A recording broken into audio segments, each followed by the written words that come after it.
BA BS के सैकड़ों तलबा सप्लीमेंट्री इम्तहानात से महरूम। पंजाब यूनिवर्सिटी शोबा इम्तहानात की सुस्ती के बायस तलबा का साल ज़ाया होने का खदशा है। बीए बीएससी 2020 इम्तहानात के रिजल्ट कार्ड का इजरा बर वक्त ना हो सका।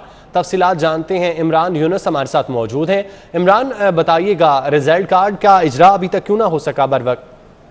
जी बिल्कुल, बीए बीएससी के सैकड़ों तलबा तालिबात जो हैं, इनका सप्लीमेंट्री इम्तहानात जो है वो इससे महरूम हो गए हैं। और इस पंजाब यूनिवर्सिटी का जो शोबा इम्तहानात है उसकी सुस्ती के बायस तलबा का साल जो है वो भी ज़ाया होने का खदशा है। बीए बीएससी के जो 2020 के इम्तहानात थे उनके रिजल्ट कार्ड जो है वक्त उनका इजरा जो है वो नहीं हो सका और शोबा इम्तहानात की जानिब से सप्लीमेंट्री इम्तहानात की बर वक्त फीस क्लियरेंस जो है वो भी नहीं हो सकी और सप्लीमेंट्री इम्तहानात फीस की अदायगी की तारीख जो है वो भी गुजर चुकी है। और फीस जमा कराने के बावजूद रिकॉर्ड में ना आने वाले सैकड़ों तलबा जो है वो शिकायत लेकर शोबा इम्तहानात जो है वो आज सारा दिन रहे हैं।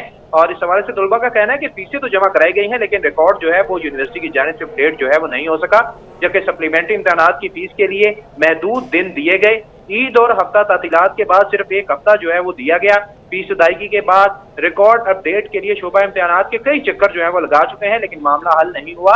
तलबा ने सप्लीमेंट्री इम्तहानात के दाखिला फार्म की तारीख में तोसी का मुतालबा जो है वो किया है। जी, तौसी का मुतालबा किया है। बहुत शुक्रिया इमरान।